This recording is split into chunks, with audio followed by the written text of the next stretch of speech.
Your blood is thickest between 6 a.m. and 10 a.m. That is the exact window when heart attacks and strokes peak. This is not coincidence. This is biology. And you feel it. That sensation when you swing your legs over the side of the bed, and they feel like someone filled them with wet concrete while you slept. When you have to grip the nightstand just to stand without swaying. When your first steps feel like wading through mud. That is not aging. That is sludge.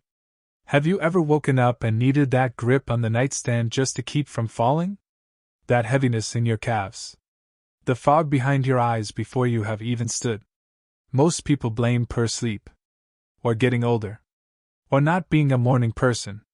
They are wrong. A clinician with over 20 years of practice treating circulatory disorders noticed something no one was talking about. Every morning, his patients faced a biological trap. Their blood chemistry at 7 a.m. was fundamentally different from their blood chemistry at 7 p.m. The medications worked. The diets helped. But the timing was off. They were treating a 24-hour problem with a 24-hour solution, when the real danger concentrated itself into a single 4-hour window.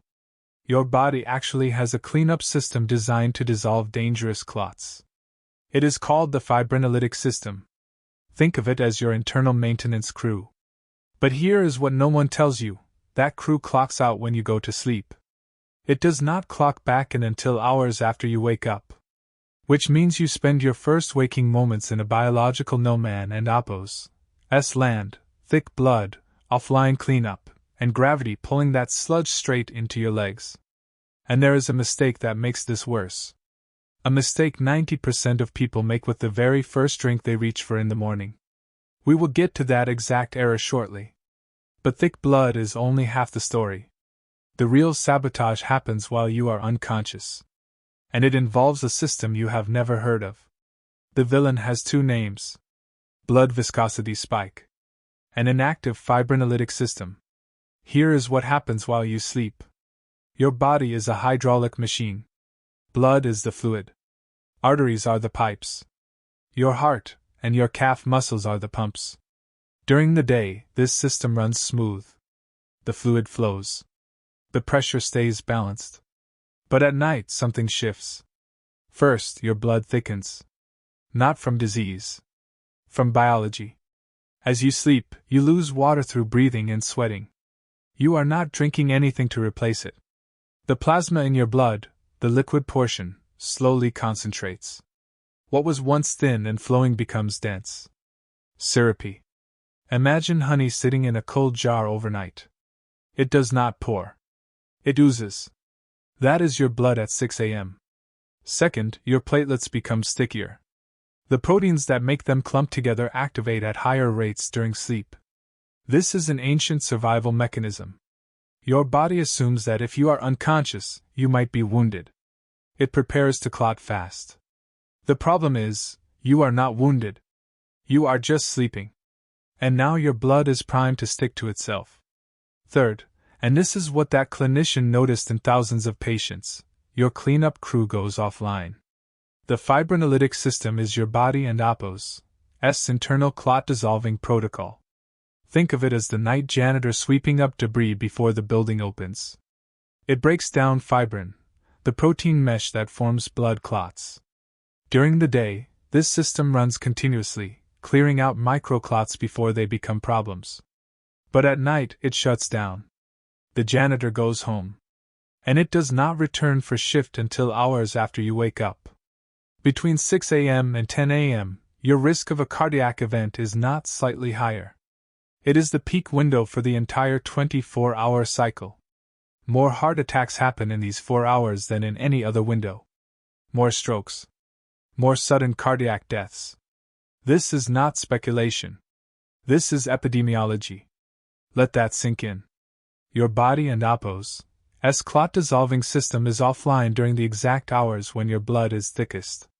Your platelets are stickiest. And your fluid has turned to sludge. This is not a design flaw. This is ancient biology colliding with modern stillness. And no one warned you. Now here is why standard treatment falls short. Blood thinners work. They reduce clotting factors. They keep your blood from solidifying into dangerous masses. But they work the same at 3 a.m. as they do at 3 p.m. They do not know about the morning viscosity spike. They do not address the mechanical thickness, the honey and cold pipes problem, that happens specifically in the first 30 minutes of waking. A medication keeps the clot from forming. It does not warm the sludge. It does not activate the pumps. It does not override the orthostatic stress that hits the moment you stand. And here is something stranger. There is a vasodilator more powerful than most supplements, and it is already in your body. You are throwing it away every time you breathe through your mouth. But that comes later. So what do? You cannot avoid sleeping. You cannot stop your cleanup crew from clocking out. But there is something you can do. And it takes less than 90 seconds. The protocol is called the wake-up wiggle. And it starts before your feet touch the floor. Here is the mechanism. Your calf muscles are not just for walking. They are a second heart. When the muscles in your lower legs contract, they squeeze the deep veins running through them. That squeeze pushes blood upward against gravity, back toward your heart. Vascular surgeons call this the venous pump. It is the reason bedridden patients get leg clots. It is the reason sitting on a long flight makes your ankles swell. When those pumps stop working, blood pools. It stagnates. It thickens further. Every morning, you have been asking your body to fight gravity with cold pumps and thick fluid. The wake-up wiggle changes that. Here is the exact protocol. While still lying in bed, under the covers to maintain body heat, you perform 20 ankle pumps. Point your toes down. Flex them back up. 1 pump. This engages the soleus and gastrocnemius. Each squeeze pushes pooled blood out of the lower extremities and back toward the heart. Then 10 glut squeezes. Clench both buttocks and release. This activates the larger pelvic pump, clearing the blood that has settled in your hips overnight. Then 5 deep belly breaths. Slow inhale through the nose. Expand the diaphragm. Slow exhale. This creates negative pressure in your thoracic cavity, pulling venous blood upward like a vacuum. 20 pumps. 10 squeezes. 5 breaths. 90 seconds. You do this before your feet even touch the floor. 67-year-old Helen described it this way: every morning felt like wading through wet cement. Her legs were heavy. Her head was foggy. She did her healthy afternoon walks religiously. 3 miles. Every day. But the damage was already done by 7 a.m. The sludge had already stressed her heart. The viscosity spike had already peaked. She was doing the right thing at the wrong time. When she started the wake-up wiggle, she noticed the difference in a week. She stopped needing the nightstand. The cement feeling faded. Her mornings stopped being a minefield. But the pumps are only part of it. Immediately after the wiggle, you switch to exclusive nose breathing. Here is why: your sinuses produce nitric oxide. Not your lungs. Your sinuses. When you breathe through your mouth, you bypass this entirely. 0 nitric oxide reaches your blood vessels. But when you breathe through your nose, that gas enters your airways and dilates your blood vessels from the inside. It is a vasodilator you manufacture yourself. Free. Automatic. You have just been breathing wrong. If you want to amplify it, hum on the exhale. Studies show humming increases sinus-released nitric oxide by up to 15 times. 5 minutes of nose breathing with humming is more effective than most over-the-counter circulation supplements. The wiggle activates your pumps. The nose breathing opens your valves. But pumps need the right fuel. And most people pour the wrong thing into the tank the moment they wake up. The mistake is cold water. Or worse, coffee. 90% of people reach for one of these two things within minutes of waking. Both of them make your sludge problem worse. Ice-cold water causes vasoconstriction. Your blood vessels narrow. The exact opposite of what you need. You are asking your heart to pump cold honey through tighter pipes. And coffee? Its diuretic effect pulls water out of your already dehydrated blood. You are not thinning the sludge. You are thickening it further. This is why you feel worse after that first cup, not better. The jolt you feel is not energy. It is body temperature or slightly above. The warmth alone reduces blood viscosity. Remember the honey analogy. Warm honey pours. Cold honey oozes. You are warming the sludge. But plain water is not enough. Here is what the clinical research shows. When you drink plain water on an empty stomach, your kidneys excrete much of it within an hour. It never reaches your bloodstream. It goes straight through you. To make water stay in your blood and actually increase plasma volume, you need electrolytes. Sodium, potassium, magnesium. The protocol: 12 to 16 ounces of warm water, juice of half a lemon, and a pinch of unrefined sea salt, Celtic sea salt, Himalayan pink salt, or if you are in South Asia, Kala Namak or Senda Namak. Not processed table salt. The trace minerals in natural salt are what allow the water to cross into your bloodstream and stay there. This is rehydration that actually reaches your blood. Now, the purple plate.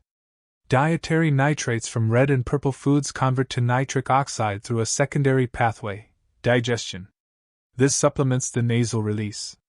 A study showed that participants who consumed beet juice experienced a 24% increase in blood flow to their muscles. The active compounds are anthocyanins and nitrates. Found in beets, berries, cherries, pomegranates.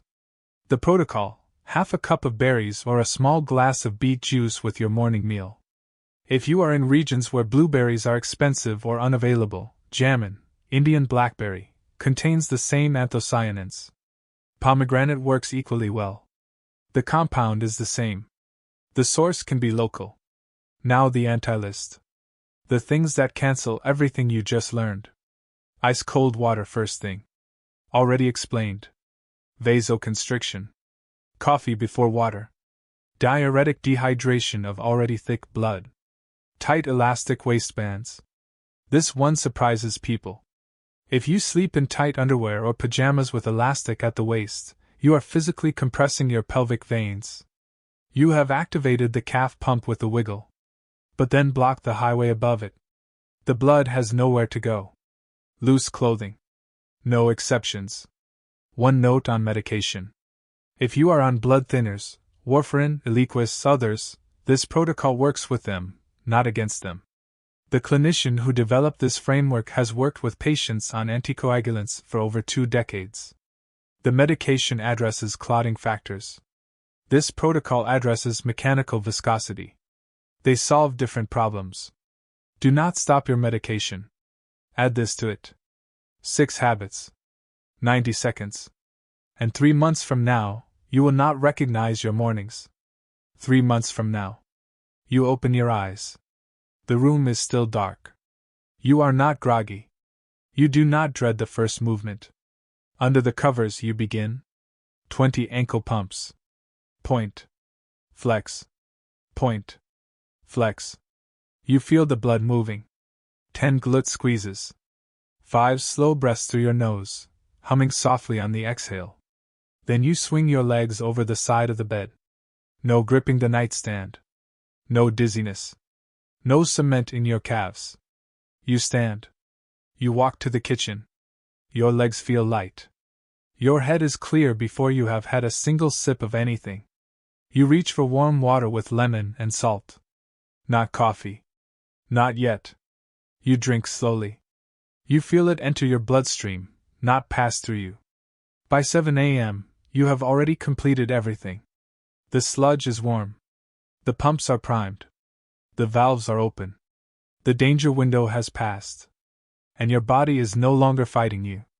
Remember that feeling of wet cement in your legs? That heaviness you blamed on aging? That grip on the nightstand you thought was just part of getting older? That was not time. That was sludge. And now you know how to warm it before you stand. Your morning does not have to be a minefield. The first 90 seconds after you wake up can set your circulation up for danger, or safety. The choice happens before your feet touch the floor. This is not about supplements. This is not about expensive protocols. This is about timing. About understanding that your body at 7 a.m. is not the same body it will be at 7 p.m. And treating it accordingly. In the next protocol, we dismantle the one breakfast food that sits in 90% of kitchens, and reverses everything you just learned. It is not sugar. It is not bread. It is something you have been told is heart healthy for decades. And it is setting your blood on fire before 8 a.m.